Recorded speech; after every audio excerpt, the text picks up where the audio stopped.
আসসালামু আলাইকুম সবাইকে, আশা করি আপনার সবাই ভালো আছেন। তো চলে আসলাম মনে হয় একটা ভিডিও নিয়ে। গাড়ির সমস্যা হঠাৎ করে বেকল, ঠিক আছে। এই যে দেখেন না কতগুলা ছোটো মোটো বড় পাবলিক আছে, ঠেলতেছে গাড়ি। সাথে এক ম্যাডাম বসে রয়েছে, গাড়ি ঠেলতেছে। এক ম্যাডামের জন্য গাড়ি ঠেলতে লাগে।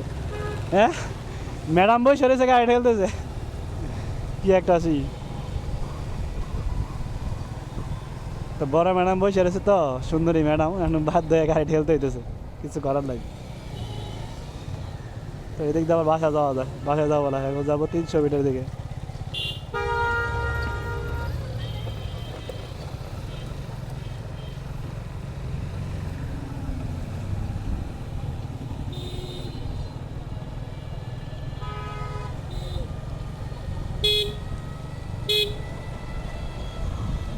এই হলো বিআরটি এ, দেবারে বিআরটি।